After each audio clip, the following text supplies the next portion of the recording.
Hello, beloved listeners. This is Adrienne Marie Brown, a luscious, Black, queer witch, writer, auntie, an apocalyptic cosmic optimist, and a gardener of healing ideas. I live in the land of the Shakori, Skurure, Tuscarora, and Lumbee peoples, also known as Durham, North Carolina. And this is How to Survive the End of the World, our podcast about learning from apocalypse with grace, rigor, and curiosity. You may have noticed that my sister Autumn's voice has not come on here yet. That is because she's having a home emergency. She and all the people in it are fine, but the house is kind of having things, and so she's got to attend to it in an urgent way.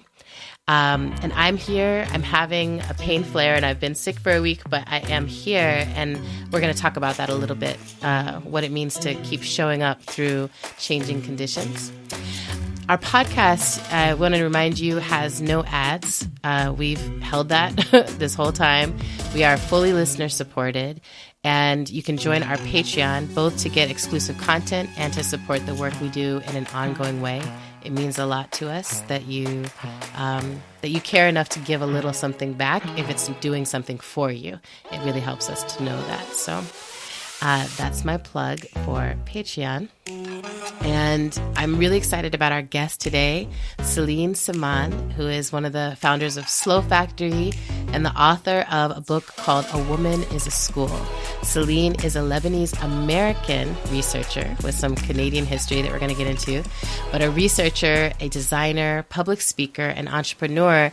And I am adding to her bio that she is also an incredible writer and storyteller. She is the co-founder and executive director of Slow Factory, which is an institute and lab that transforms socially and environmentally harmful systems by designing models that are good for the earth and good for people. Welcome to our show, Celine. Thank you so much, Adrienne. I'm so excited to be here. I'm really grateful to be here with you. And I was just saying that I don't know if it was an accident or just the universe aligned, but yesterday when I have been getting online very rarely lately, and I got on and the first thing I saw was a picture of us hugging from the day that we got to meet each other in person. So I was like, okay, things are queued up and I'm excited that we're going to get to connect again. So we always just start off with how are you? How are you today right now? Oh, that's such a loaded question these days, you know. It is. It's a part of me is always, been used to say, I'm good, I'm fine. I'm sure everyone relates to, just putting away everything else. But how I am, honestly, I feel like I want to say that I'm very, very grateful that I am just in a place where I can feel this gratitude because often I didn't have enough bandwidth to even feel this type of gratitude in my heart. I was constantly under the pressure of immediate, survival or response. And I realized in doing this work for so long, in fact, decades, that staying in that space is practically impossible. And so forcing myself to take moments of joy and peace and to really just focus on that when I can, without ignoring as much as I can, of course, the realities that I exist in. But to be able to say, just for now, I'm going to focus on this energy. And just for now, I'm going to focus on this gratitude. So just for now, I'm feeling extremely grateful. I hear the layers of mindfulness and practice and rigor in that answer, Celine. Thank you. I'm doing okay. I had this past month, I've gotten to spend various spring breaks with nibblings in my life. So I got to go with one of my besties and her little one to visit another bestie and just have a little spring break time together. And then I had my sister brought her kids down for their spring break, and one of them is at the age of doing college visits now. And so it was just this very sweet, nostalgic? It's this like very tender feeling to be an auntie and have the kids reach that precipice of like, oh God, you're going to go out into the world on your own. And it was all very tender. And then I came home very excited to like land home and just get into my writing, and immediately got very, very sick. And then coming out of this, today is the first day that I'm not like so congested I can't really speak. And I have a massive pain flare happening, which has been happening more and more often, and I'm trying to figure them out. But, you know, I read something about chronic pain that was like, when you live with chronic pain, you're used to just having a level of pain that for many people would be like, I can't go through with my day, but you just get used to going through your day that way. And I'm interested in having the conversation with you while I'm in this state, in part because I feel like what it is to be Lebanese, what it is to be from the Levant, what it is to be in this world, in this moment, with that connection, that lineage, that family, is to be in a state of chronic pain of the heart, chronic pain of the family, and to be expected to still go through life and be functional somehow. And so I don't know, I don't know if it'll make sense to anyone else, but I can see that you're understanding what I mean with this. And I think if you're aware of the world right now, then you're in a chronic pain. If you're really aware of it on multiple levels. And actually so that's how I am, which also, I want to say I'm also really excited to be able to speak with you. You know, there's all this mystery about how all these things work, but I do feel like sometimes we have to tell each other, like, here's what my culture says about you, and here's what your culture says about me. And when I started reading the Hakawati and this concept of the storyteller, I felt so called by it. Like, oh, like if I knew my lineages all the way back to the beginning, I'm sure they would have some terminology for this that I do, but I don't have that, right? I'm a displaced person. And so I go around, like when I hear these things, I'm like, oh, wow, it's so beautiful that there's an indigenous terminology for something like this work of telling the story of the world and telling the story of our peoples. So before we jump into the book and the projects and everything else, I wanted to give you a longer moment to speak about your identities as a storyteller, as a Lebanese woman, as someone who has been in relationship with Canada, as someone who is now an American. What do you want our listeners to have a sense of, that you walk with, that you carry just by being in the identities that you're in this moment? Beautiful introduction. Just hearing you gives me full body goosebumps. I'm so honored to be here and to be in conversation with you. And, you know, when you mentioned about chronic pain, yes, there is the emotional pain, there is the spiritual pain, but all of these often translate to physical pain. And I do also have chronic pain that comes in on and off in a constant way. And sometimes I see it as something holding me back to stop and to sit down and to relax or not relax because it's really foreign to me, but to at least stop. And my dear friend, Suleiman Khan, who is one of our fellow at I love Suleiman. I love Suleiman also.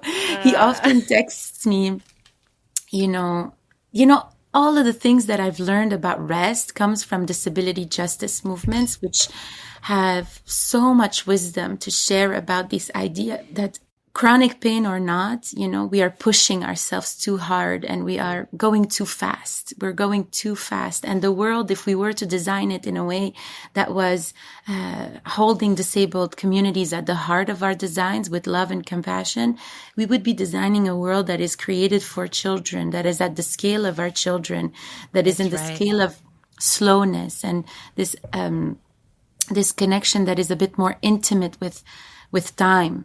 You know, there's very little intimacy with time that we have currently. It's just almost we don't want it, because that intimacy would mean that we would have to unpack certain things that hurt us spiritually and emotionally, and these things we have no time for.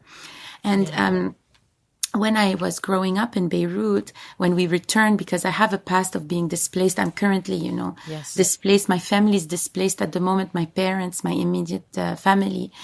And we've been on and off displaced. We've lived a lot in our suitcases here and there. And then we go somewhere and we're like, that's it, that's home. We're going to make it home. And then something happens and we go.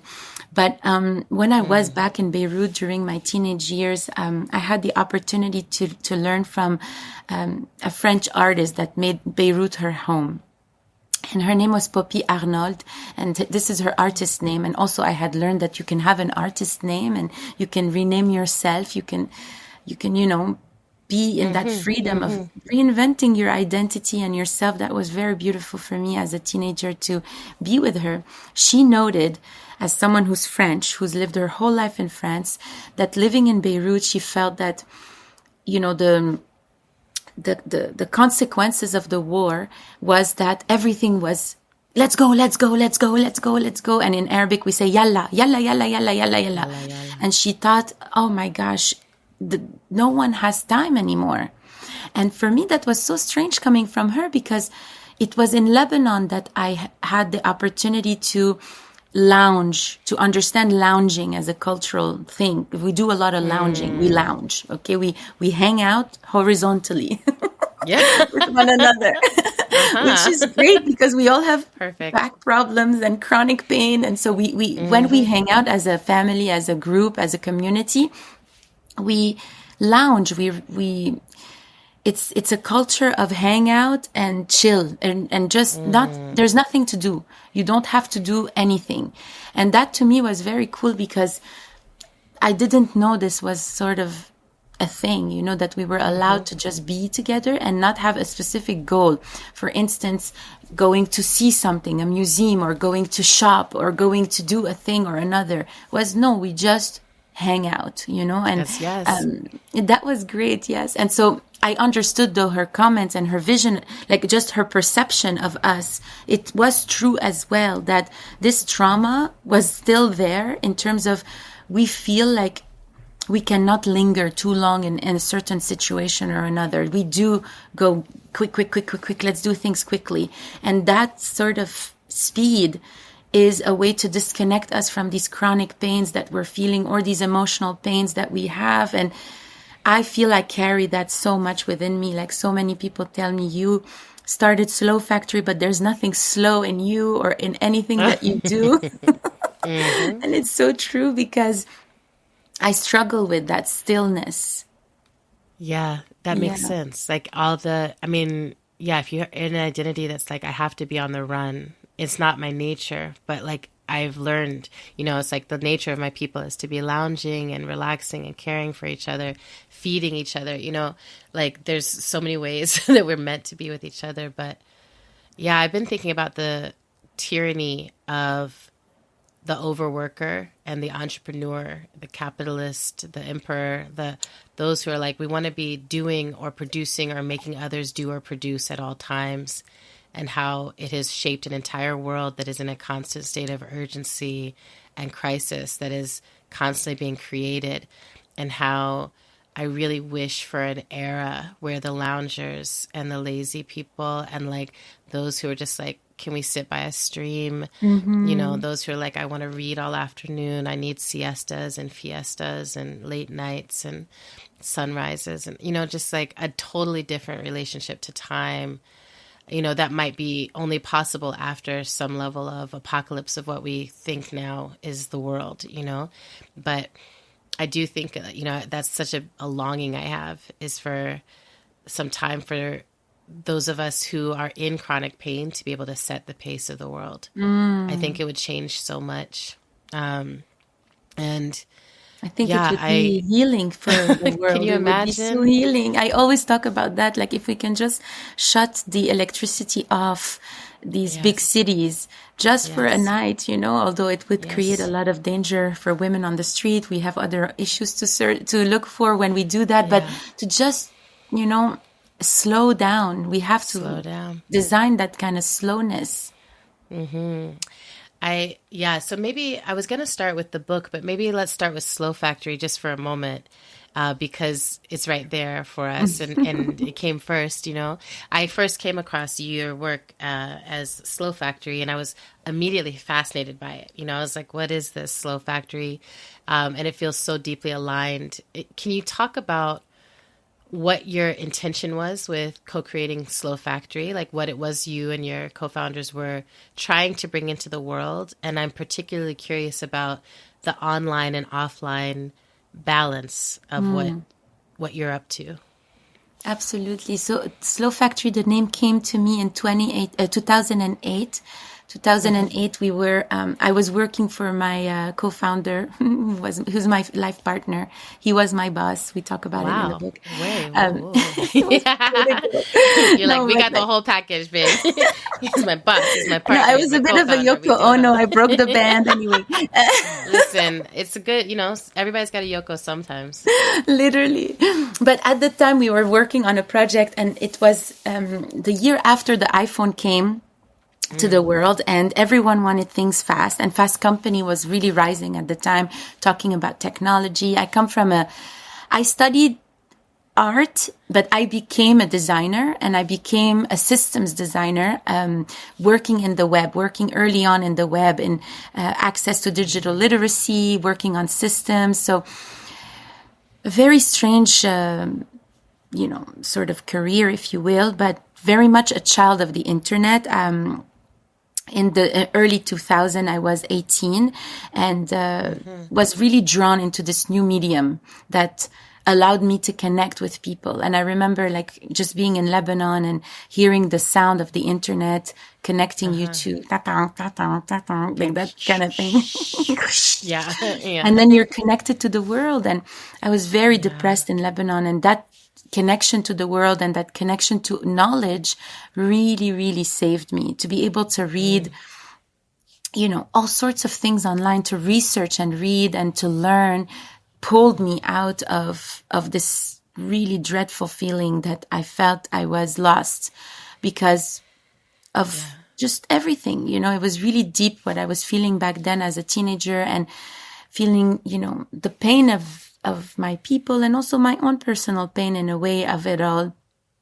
So this internet thing was a lifeline, and I pulled on it, and it took me places, and I learned from other people how to design, how to work with code, and my world got me into bridging art, net art, digital art, physical art, creating spaces. I'm an artist at the heart of it, and creating interactive spaces, working with sensors, connecting them to the internet, like being a tinkerer of a sort, all at the same time as looking for what identity meant to me.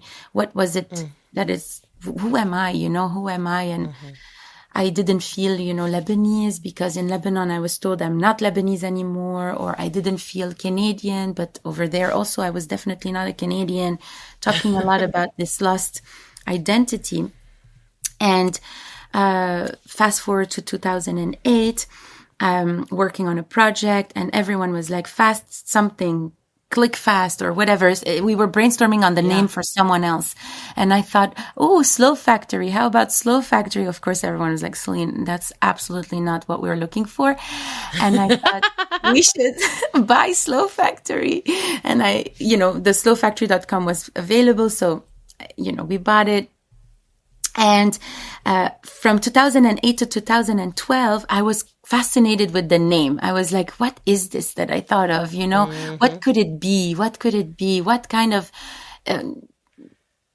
space does that open for me? And in 2011, 2012, I went back to live in Lebanon. I had given birth to my first child. And in Canada, they give you parental leave, believe it or not. So we were able to. I've heard rumors. I know. So we left Canada and we went to Lebanon. And when I was there, I was obsessed with the Slow Factory. This came back to me all the time. I had a very tiny notebook, and in it I started writing things that I did, because I have also a very eclectic career. I studied, digital art. I studied interaction art, cyber art was actually the name of the program. Ooh. And, robotics, sensors, all of these things that were so strange has nothing to do with this humanity that I was so deeply involved in. And so I started putting things that I knew that interested me, the things that were in my focus, climate, human rights, injustices, like all of these things that I couldn't get, I couldn't just pretend they didn't exist. Yeah. At the time, there was no community that well developed, if you will, or that I knew of that could welcome me, that said, hey, me too, I'm feeling too much, join me. Yeah. And so I thought, okay, I want to do all of these things and I'm going to do them under Slow Factory, and maybe we can launch a first project and it will be an experiment. So I didn't have that much clarity when I first started. And at the time, my partner, Colin, was still working deeply in tech and in music. And he sort of helped me code it. He coded what I wanted to do on the internet. I designed it and he coded it as a support. And he was like, okay, great. You do that.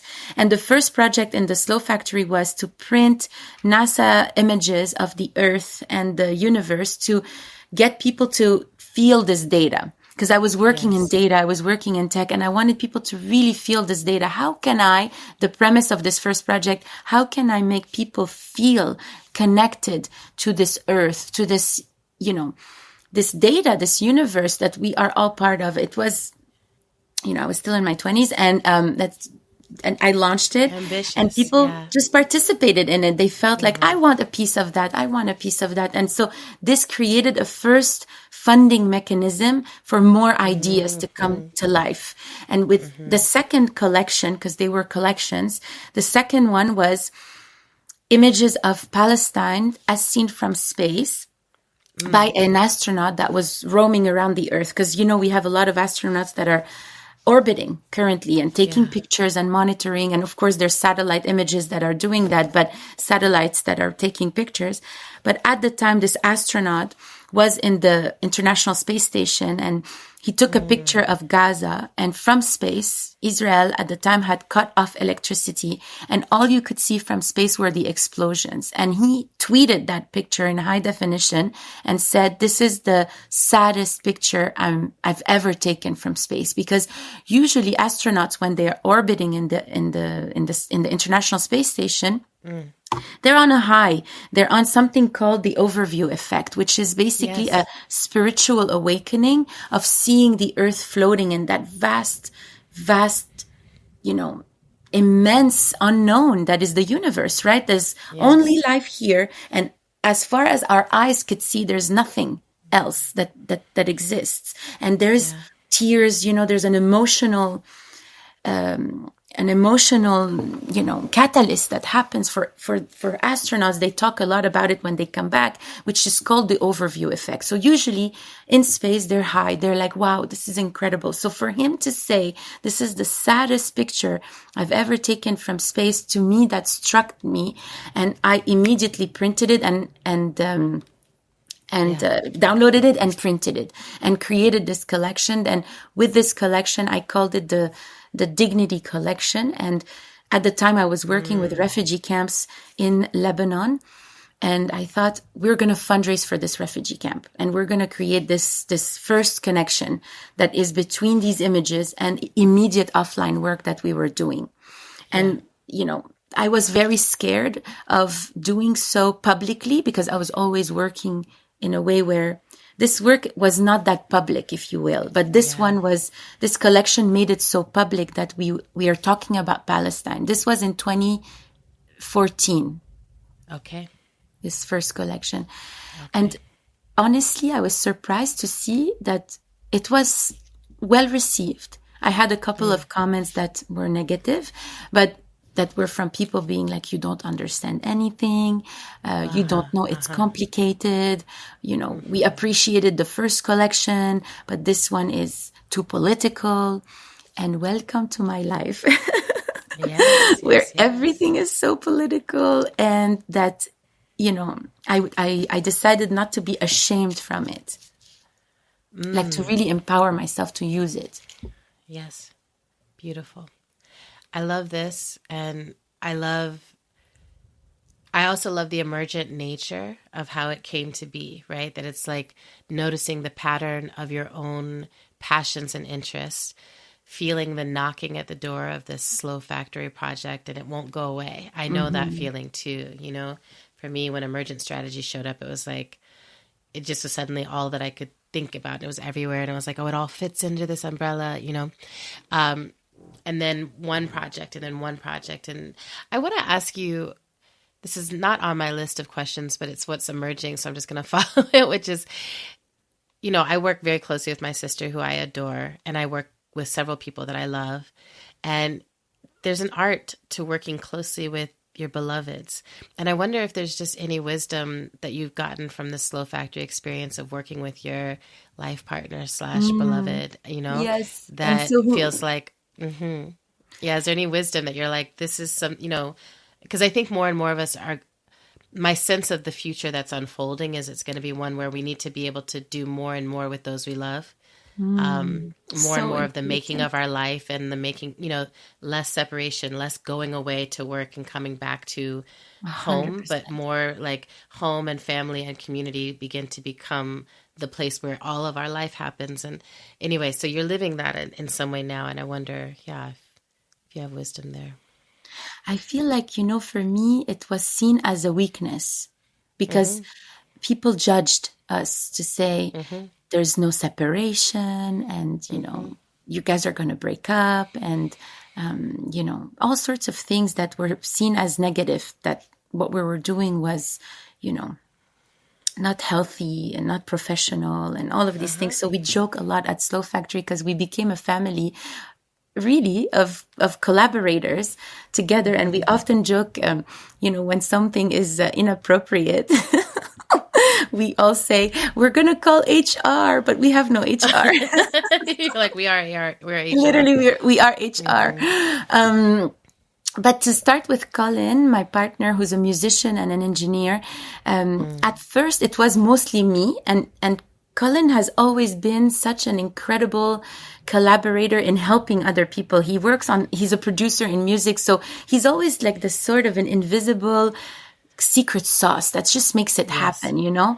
And I've always begged Colin, please, Colin, work with me, drop everything and work with me. And he would say, Celine, your project makes no sense and it's not sustainable financially. Like you're basically doing art, you know? And like emergent strategy for me, when I read it, was such an eye opener because I was like, wow, that's also what we are trying to do. But the approach is a bit more empirical. Do you know what I mean? Like for me, it's coming from a place of creativity and exploration and imagination and experiments, really gentle experiments, like the first collection, and see testing how people react. Even eventually in 2020, when our work became known digitally, and to take that bridge to working digitally, it was experiments to see how far can the public respond to this, you know? Is this too much? Is this good? And now where are we? Where are we now that we are able to discuss things in this way of being blunt about it? Let's just be blunt about certain things, you know, stuff like that. But to go back to working with your lover, your family, I think that there is an important culture that needs to be developed, let's say, to be able to embrace the messiness of working with your loved ones. Because to me, I feel like I'm much more me. And so there's no, I'm going to be a professional, I'm going to be Celine, you know? So at Slow Factory, why it works with certain people and why it doesn't work with other people is that for people that really resonate with this type of culture, they are looking for a place to be in their totality, to show up as they are. Let's say you have a chronic pain, you're tired. You can either take the time off, just don't come. But most of the time, people just want to be connected with us and with what we're doing. So you work from bed, you work laying down. Maybe you don't work, actually. You just listen. You are able to show up as you are, you know. For others, used to the professionalism and the productivity and the hierarchy of being, it's impossible for them to even imagine working in a place where it's so fluid. it's fluid. It's not And for also I everyone. love what you're saying, where it's like, you can't hide. I think that's one of the reasons why in every part of my work, I love having people who are actually truly close to me around. I just Mm-hmm. did a hiring process, and two people who are like closest to me in the world were the hiring committee, part of the hiring committee, because I was like, I need y'all, what I actually need. Like we can Mm-hmm. write a job description, but the secret sauce in between it all that I actually need. And they found me someone, incredible. But I do think there's something about that I'm like, oh, so much of the world is asking us to mask and to perform and in that performance to override a lot of our natural instincts or intuitions. And I'm so much more interested in working with people who are like, I'm interested in how you actually are. I need to know your real boundaries. I can tell that you're out past them, and Mm-hmm. then give each other permission, like today with my sister, where I'm like, you are overwhelmed and I can have a great conversation with Celine and it's fine. And some other time she'll do the same thing for me, where she's like, girl, you need to go sit down, so I really appreciate that wisdom and the piece around the messiness. I think this is also like, I love that you just said it that way, because so much of pleasure activism for me, so much of emergent strategy is like, humans are messy and fluid and ever changing. And that impermanence is actually where the beauty and the magic happens. And we're always trying to make these rigid structures of control and even that you said HR, we try to be like, if I make enough rules, then people will treat each other well. And then we're surprised because people continuously don't treat each other well. And it's like you need more and more rules, more and more policing, and more external control factors, instead of embracing the messiness and being like, internally, how do we clear the channel between us and get back to good? And internally, can we feel for whether this works or doesn't work? Well, on the messiness, I have so much to add about messiness, because Yes, the messiness is where the creativity exists, right? Like where we can imagine and try. And, for instance, in a lab, because we ran labs and I worked a lot in very like traditional lab spaces. There is a place for messiness, because without putting your hands and trying things and making a mess, you can never discover.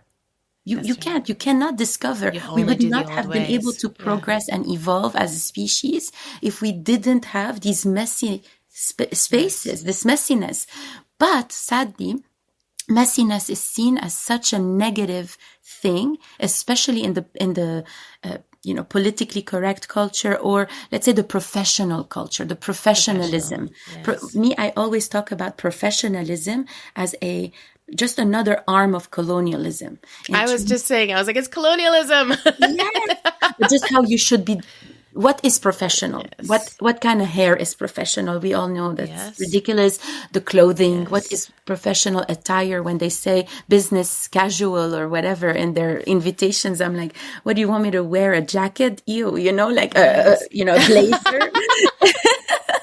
You know what I mean? It's just like these notes that continues to erase these messiness that exists for a reason. And so the main critical thing that has come against the space that we created was that it's messy. It's messy. Yes. Now, it's not messy physically as much as I try, but it's messy in the relationships, because when we have a job description, we also ask the person, what do you love to do? What do you love to do? So, for instance, one of my peer at Slow Factory, a part of the leadership collective, is Paloma. Paloma. Oh, you met Paloma I met Paloma at Baltimore. She was on the side, right? Yes. Yes. Okay. You met Paloma and Nicole, who are on the leadership.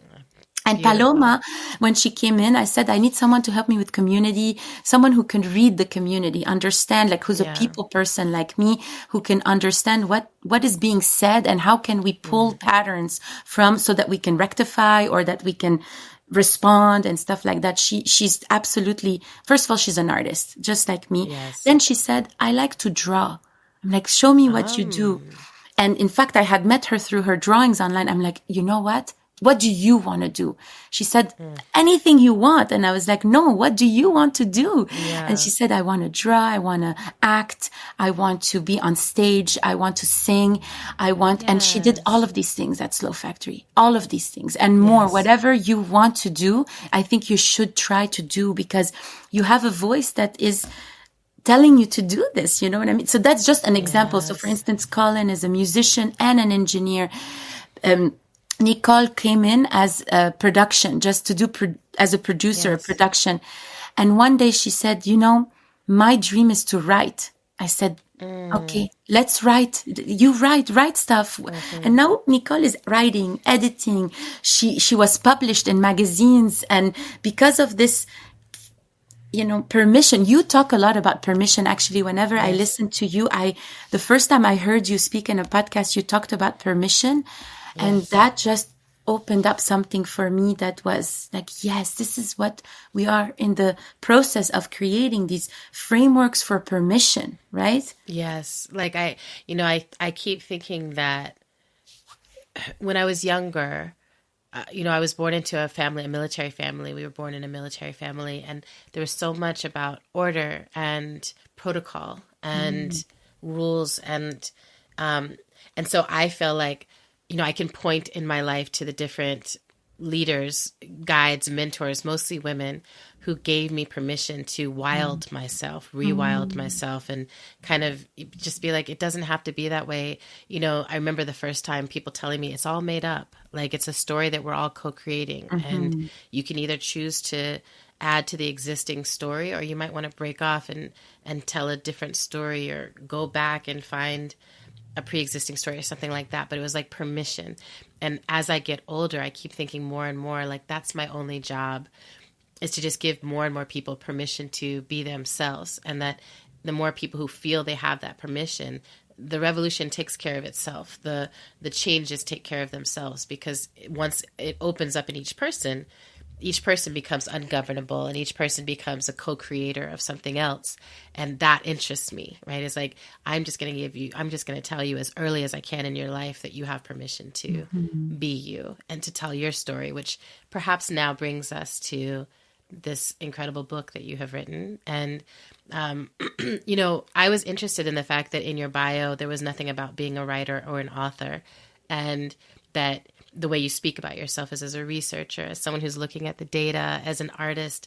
And so, there's so many questions I want to ask you about this. I didn't feel I had permission, because I didn't feel I had the permission to claim any of these things. Even an artist, it took me so long to say, or a designer, because I was like rejected from design school. And now the work that we do at Slow Factory has informed design in such an incredible way. I'm invited to teach design.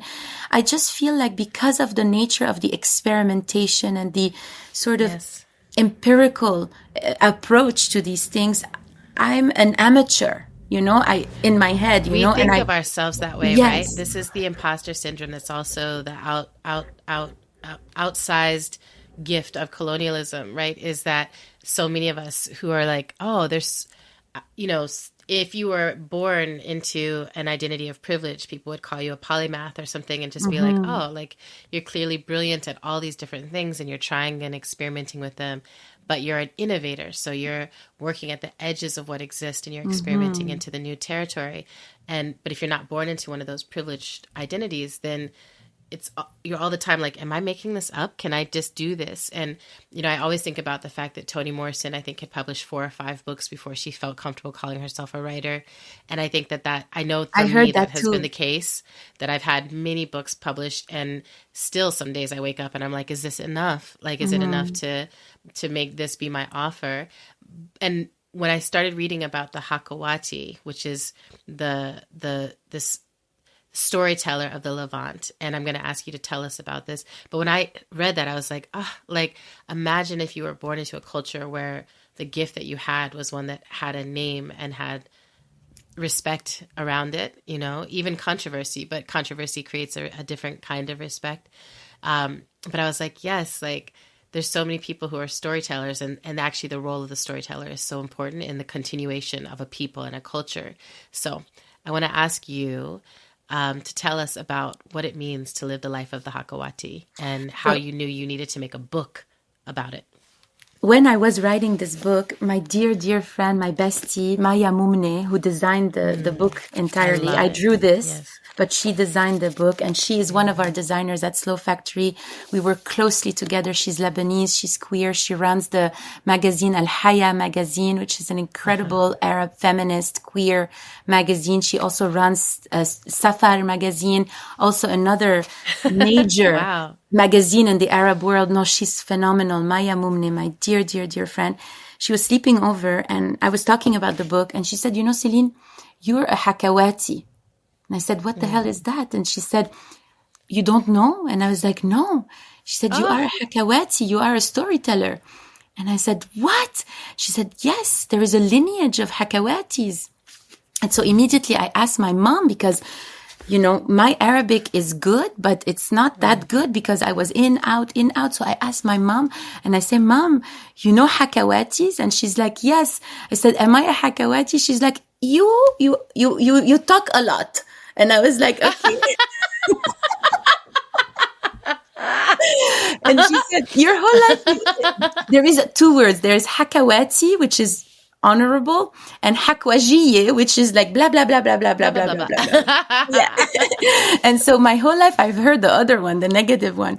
But it's not like because the word exists that in our culture we honor it or we center it. There is a lot of erasure in our culture where even that work was a research and excavation. It was almost an archaeological project, if you will, to write A Woman is a School, because this knowledge is discredited. As Toni Morrison says, she also gave me permission to Octavia Butler, Toni Morrison, June Jordan. I always name them because they are my aunties also, if you will, because they gave me the permission, the words in English, because this book was written in my third language, to write this experience from sort of the lineage of Black liberation struggles, to be able to have these words. You also gave me permission and words that I didn't know the word. I just didn't know that word, you know. And in Lebanon, a lot of our knowledge is erased. It's, you know, we are post-colonial. We're still under colonialism. We're still under the boot of military expansion. Even until today, we are under the bombs of the Israeli occupation. We are still colonized. So imagine what happens to communities and countries that are under colonization. The first thing that is being bombed, as Bisan said, you know, Bisan Awaida, who is one of the journalists in Gaza, she says the first thing that they bomb are schools, universities, libraries, art centers, even in Lebanon. You know, when they first started the Nakba, the Palestinian people fled to Lebanon and created an archive in 1982, and in 2006 the Israeli occupation bombed this archive or tried to locate where these archives are, whether they're Palestinian, Lebanese or Syrian, because before colonization we were one people, because we are the same genetic makeup, from Palestinian to Lebanese to Syrian. We have the same genetic makeup. We are the same people. We speak the same dialect and the same language. We have, between all of us, over 14 different religions. This is not about a thing of a religion, you know? And so in our culture, there's a lot of erasure. And the thing that I felt I was lucky and grateful was to live in Lebanon, to live there, to go to school there, to hear from my elders. That was very important for me. That's how I was able to articulate this book. And even as I was pitching to write this book, the editors were thinking, is it going to be a self-help book because you survived a war, you're a war survivor? And I thought, this is not a self-help book, because it's not about the 3-4 recipes to make your professional life or to understand blah, blah, blah. It's an exploration. The role of the Hakawati, okay? The definition is that the Hakawati, traditionally, the storyteller in all cultures existed, because what we can uncover from one culture, it mirrors in all the other indigenous cultures. So you can take that word and use it for you, because it's just human connection to the land and to other people. The Hakawati was the wise of the village. you would go to the Hakawati and tell the Hakawati your problem. And then he would tell you a story that has nothing to do with your problem at all, does not even touch on the topic. And somehow you would pull from that story wisdom that you could apply to your problem. In a sense where this book has nothing that it can give you immediate self-help, but it could give you nuggets of wisdom. You know? Exactly. That really resonates with me. And it feels like, as a way of teaching, you know, it really resonates with me. And then I love knowing that you didn't understand this about yourself and the book unveiled it to you, right? That in the process of writing the book, you had to learn it. You call the book both memoir and cultural anthropological book, which I don't think I've quite heard that. Can you explain the cultural anthropological part and what else you learned in the writing of the book? And so you can get specific if there's if there's a story or two that you're like, this is a story I didn't know before writing, you know, but yeah, tell us what you uncovered. So all of this was oral tradition. So that's where the anthropological study comes through, because I never thought I was going to write this book, to be honest with you. Of course, when I was a teen and I imagined my life, I would be like an author and, you know, I would be an artist or something like that. But I never thought I would be able to write something, especially not in English. And then eventually, as I was able to write this book from oral traditions.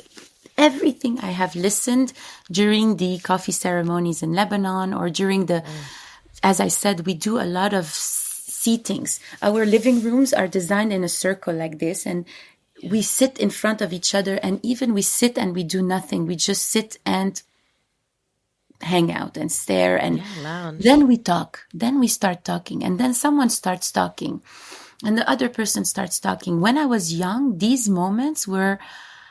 I was a sponge. I was just absorbing, listening to everything. Later, I went to the West. When I was 18, I went to the West.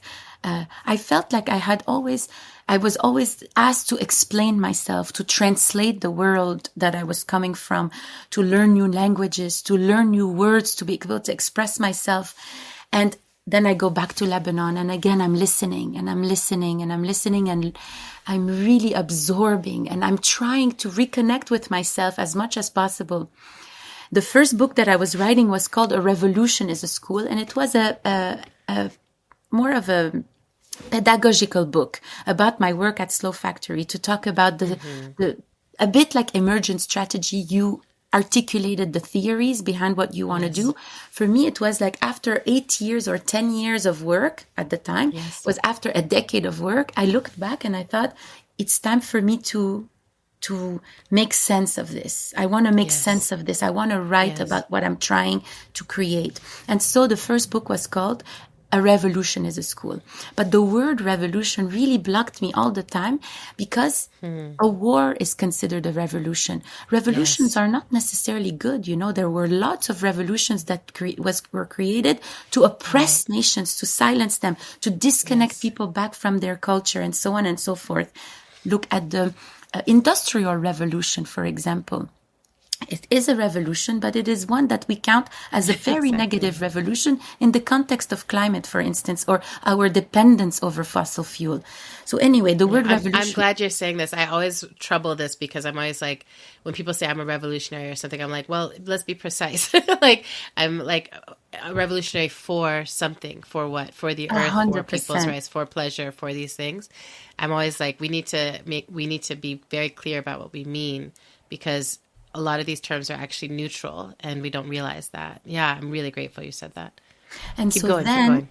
The Revolution as a School was more of a, anthology of the work, and, a philosophical and theoretical understanding, sort of trying to pragmatize my approach. And I felt a lot of, it wasn't flowing. And I felt the need to talk about the woman, the person, the human, the observer, the outsider, the misfit, the artist, the creator behind this notion of the Slow Factory. I needed to talk about my lived experience. But every time that I would bring it up in an intellectual context, it was looked down upon. It was discredited in a way, because what I talk about in this book is a lived experience that has no academic value, if you will. And because it has no academic value, it also questions all of these lived experiences around the world. So for instance, I often give the example of, let's say, God forbid, you survived a plane crash and you figured out a way to rebuild the plane and to fly it again back to safety. Will you become a pilot? I don't think so.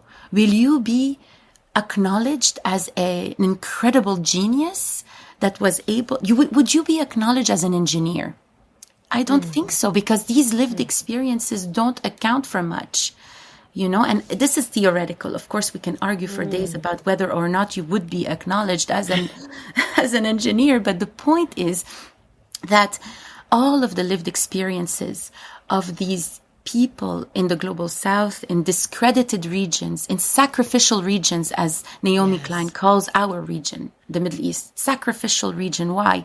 Because this region is by default, first of all, called Middle and East of nowhere in between. And it is basically designed as a way to extract resources and to continuously keep this region in complete chaos, because if it wasn't in chaos, do you know how much we would be creative? Do you know how much we would be able to contribute to the world in a way that is messy and wonderful and strange? Because the notions of decolonizing or decolonization, decoloniality, is to embrace plurality. And Lebanon, Palestine, Syria, these regions are a wonderful case study for plurality, wonderful case study of these different perspectives that connect the East with the West, that are the meeting translators. Place of the continents. Yes, and we were polyglots. We still are. Not every single Lebanese Palestinian. And look at the Palestinians, they're learning English like this, okay? They're trying, like the Gazawis, like they're learning, how can I explain? It's like, what do I need to know to survive? I will learn it. Exactly. We speak many languages. In Lebanon, it's just mandatory. We speak French, English, and Arabic by default. That's just the base.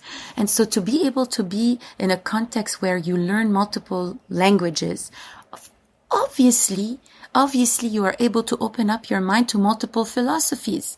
For instance, to be able to work with your partner, your peer, your friend, your sister, your mommy, to have family businesses, to make so that family businesses are not only welcome and, you know, they don't have to be called businesses, but that's the word, family organizations, family alliances, you know, to create family as part of this survival is... does not have to borrow from professionalism and structure that could be redefined. And maybe it's imperfect, but that's the point, is to embrace imperfection, right? Is not to impose this idea of perfectionism, because that is where we are, you know, in the lineage of colonialism again. Yes. And, you know, as you were going through the process of writing this book, it's very personal. I want to say, you know, like I wasn't sure what I was getting into and I was opening it. And then I was like, oh, it's very personal. And right away we're with you, you know, like we get to go back and be young with you. We get to go through displacement with you. And I want to really just shine a light on or give you praise for the fact that you were able to take us back into the experience of being a child going through these experiences, right? Like I felt like there was a sense of wonder and confusion and all these things that I'm like, oh, right. Like there's all these children who are going through this right now, who are going through displacement, violence, all this right now.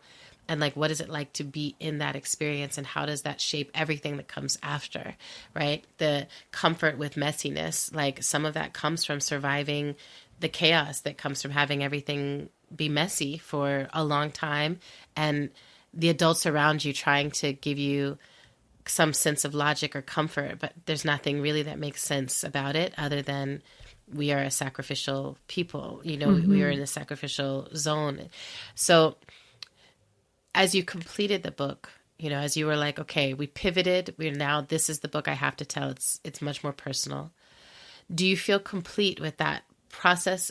Does it feel like okay, this is the memoir, this is it? Or now have you unlocked a door where there's going to be a lot more Celine Semaan books coming to us? Definitely a lot more books for sure. But when I read it cover to cover, I had the galleys, and I was reading it cover to cover on my way to Lebanon. That summer when it was, I think the summer of 2024, because the book came out September 2024.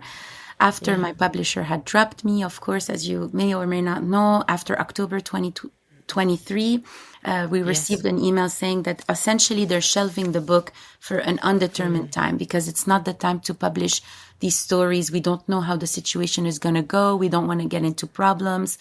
And I thought, no, this is the time to publish these stories, because you need a human to humanize us. We must be humanized. By all means, we must be humanized. So I ended up publishing it myself under the Slow Factory Books for Collective Liberation. We created an imprint.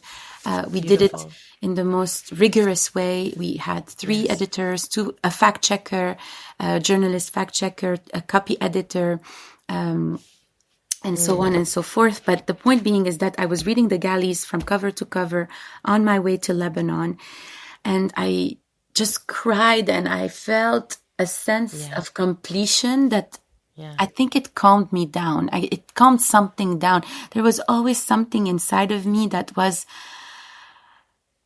just energetically, my energy was through the roof. I needed people to know. I needed people to see. I needed people to understand me. I needed people to put them in our shoes. You wouldn't do this if you knew us. And this energy that's just constantly panicked, to be honest with you. When I read this book cover to cover on my way to Beirut, and then we land in Beirut, and I was just sitting there in tears and in a feeling of, I felt I aged. I aged suddenly. I gained some years in that moment, because I thought, okay, now I can listen more to other people.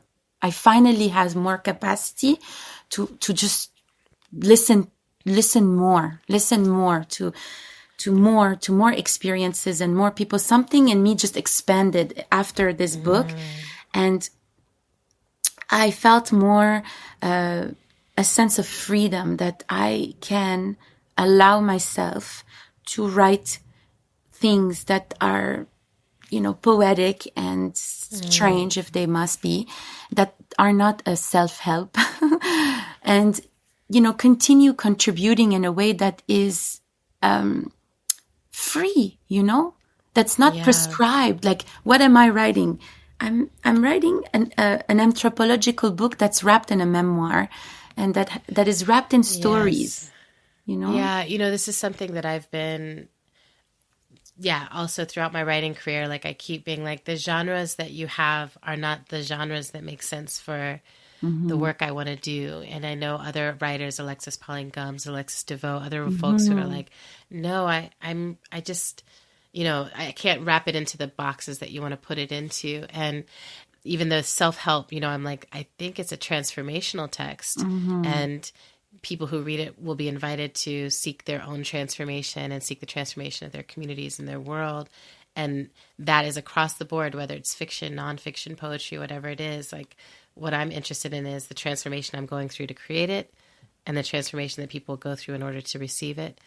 And I think that that's the text you've created as well, as a transformational text where people have to really contend with. And, there's so much in what you're saying, Celine, that it makes me both grateful for your courage and your existence, and also so angry that you should have to write anything that humanizes your people, that you should have to go through dotting every I and crossing every T in the publishing process to be taken seriously. And there's just so many ways in which our dehumanization is like written into the structure through which we have to create.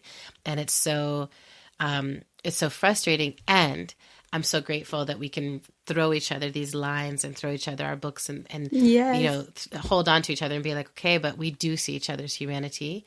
And then we are creating these talismans and these little messages in a bottle and these artistic objects, these projects from which people can touch deeper into their own humanization, which is their decolonization. I think the two are really one practice, right? Reclaiming our humanity is decolonizing, and decolonization helps us to reclaim our sense of being one entity on this earth. I love this conversation with you, and I know that we could keep talking indefinitely. You know, time flies by. It flies by. It flies by. And me too. I felt I was like in a time capsule right now. Yes, me too. I was just like, oh, wait, we're still having a conversation for the people. I think that is us. Is there anything else that you want to tell people, Celine? Like, where should they find you, or like how to follow up if there's something that they're deeply moved by, in addition to just everyone should buy your book in every form? Yes, please support the book. Follow the Slow Factory. Take open EDU classes if you are curious about, articulating what is collective liberation, what is the idea of designing possible futures. I'm giving a new class now called Designing Possible Futures, which is basically a design fiction class where we project ourselves in a near future and imagine the best case scenario, and then retroactively build our steps back from that place. And what does it look like culturally? What does it look like systemically? Do we change jobs? Are governments different? And so on and so forth. So this is a first experiment. I'm giving this class now, but I'm going to give it again in the fall.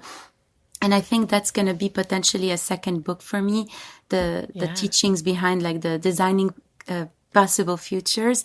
But there are so many other classes on Slow Factory's open EDU platform. Tons of teachings from many different people that have a lived experience, that they're teaching from a lived experience. Let's just put it that way. There's also a new magazine that we started called Everything is Political. I don't know where it is. Yes. It's somewhere around here.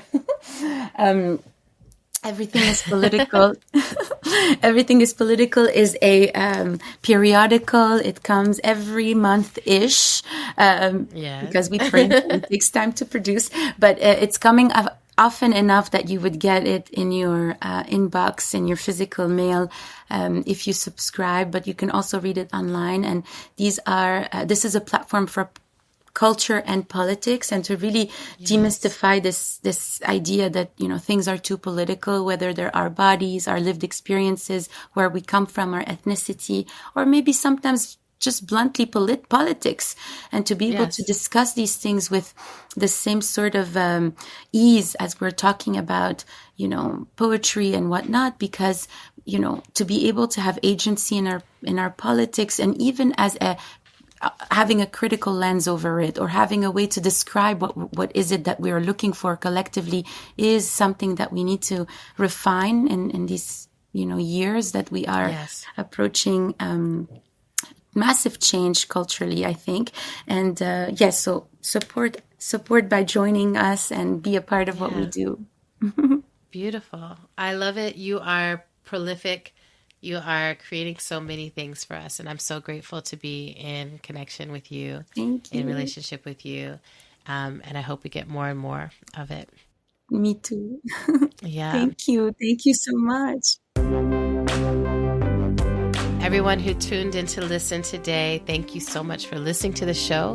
We're on Instagram at End of the World PC, and on Blue Sky, each of us as ourselves, Adrienne Marie Brown, Autumn Megan Brown. By visiting our page at patreon.com/End of the World Show. You can help our show sustain itself by writing us a review on Apple Podcast if you're an iPhone person, or anywhere else if you use any other kind of phone. Thank you for that. How to Survive the End of the World is produced and edited by the very sweet Zach Rosen, and the transcripts are in our show notes and on our website at endoftheworldshow.org. Music for today's show comes from Autumn the Band and Tunde Alanaran. Thank you. We love you. Check out everything we talked about today.